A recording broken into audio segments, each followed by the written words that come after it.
Verse 746.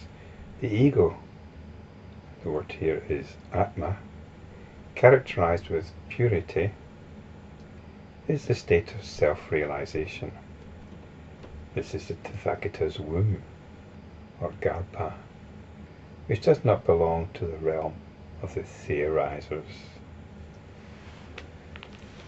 So the previous few verses have been concerned with attacking the idea of an ego soul, of an individual, which persists through many lives. But now we've got this word ego coming in again, or atma, characterized with purity. And we've got talk of the Tathagata's womb. This is the Tathagata garbha, which does not belong to the realm of the theorizers. In the previous video, we're being told that the idea of an ego soul belongs to the realm of the theorizers. The spiritual practitioners are not interested in theory. So we have to ask, what is the reality of this Tathagata garbha, this womb of the Tathagata?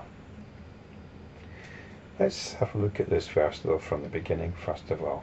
But before we do this, I suppose I should point out we're going to be experiencing a shift of language here. One of the principles of Buddhism is the teaching of anatman, or anatta. This is the principle of no self. But now we're getting talk of ego, or atma, as some kind of fundamental reality. In fact, there are a series of sutras known as the Tathagata Garbha Sutras, which use this kind of language. And we must be careful. We're just using language. So what we need to do here is see what that language is pointing to. See what that language is pointing to in the field of experiencing, which is going on right here, right now. So here we've been told about the state of self-realization. And it's described as an ego, characterized with purity. And this is basically what I've described in the past as a sense of being.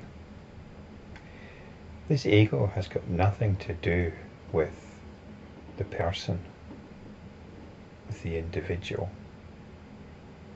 It's about pure being. We have access to this pure being. We have access to it through enlightenment practice. This pure being is the realization of the nature of our everyday awareness, the awareness that is hearing this. This awareness is in essence pure. We can come back to it. It doesn't take its cue from the world that it is aware of. In this awareness, you are aware of the world. You're aware of your thoughts. You're aware of the feelings that are going on right now. You've got thoughts and feelings going on. And you can be mindful of this. Be aware of it. You can be aware of anything. This awareness is like the television screen. It doesn't change no matter what drama is being presented on it. The television screen is the same. And so is this awareness. This awareness is fundamentally pure. The television screen isn't tainted by what's being shown on it. This awareness is not tainted by what it's aware of. It is fundamentally pure. When we can realize this, we can appreciate this, we can come back to it, because this awareness is what is happening right now. You might say, oh, but it's not a pure awareness. But that's because you're caught up in what you're aware of, in what this awareness is aware of, because it's not you that's aware. This is awareness, this is aware. It's not you, you don't come into it. You don't come into it. So it's not your awareness, that's the whole point. This awareness is bigger than you are. It's where you are coming from in more ways than one. It's where the idea of you is coming from. And awareness gets locked into this idea. But it's just a story that's being presented to awareness. So this you, what you feel is essentially you, come back to that. Not come back to the identity that's been constructed about who you are in terms of your name, where you come from, what your racial group is, and what your achievements are, and what your family connections are, and your relationships and friends, and your job. All of that is transient.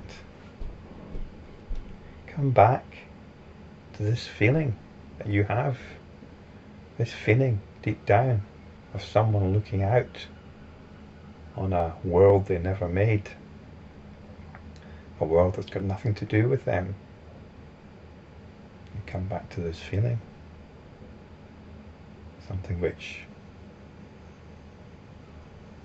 you've possibly not ever properly acknowledged. This feeling of being, this sense of being. This sense of being is awareness.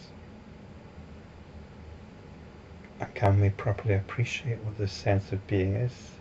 It might not seem much if it's just the same old little you that's been wandering around trying to make its mark in the world, or trying to find some comfortable little corner in the world that you can pass your days in.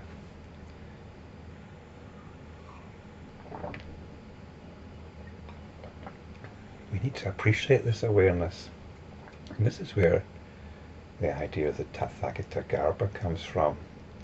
Although it's not really an idea, it does not belong to the realm of the theorisers. So what is this mysterious Tathagata garbha? This mysterious Tathagata garbha? The womb of the Tathagata. Tathagata is this pure awareness, and it gives rise to everything. It births the world. It births you. It births the world, and then it gets lost in this relationship with the world.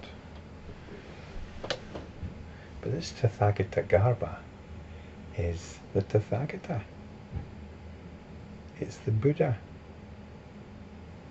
You can imagine it as a golden meditating Buddha, which is at the heart of your being.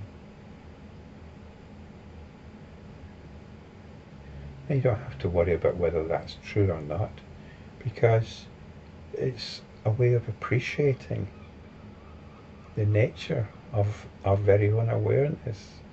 Imagine it as a golden meditating Buddha at the heart of your being. This is what you can get in touch with and appreciate, this awareness which is going on all the time, and which we're overlooking, and which perhaps we're not very satisfied with because we want other stuff.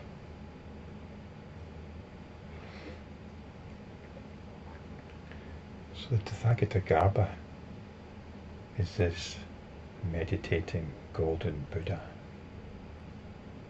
emanating wisdom and compassion at the heart of our being. How wonderful is that? So that's what this sense of being is about. It's about tuning in to the Tathagata garbha.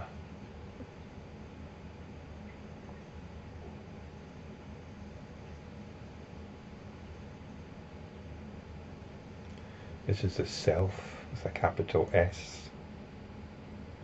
Nothing to do with you as an individual, as a personality.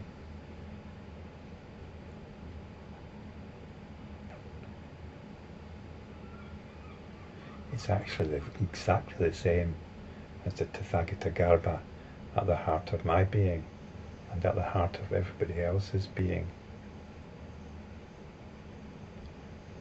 There's no difference. We don't all have our own Tathagata garbhas. We all have access to this same Tathagata garbha. So this is important.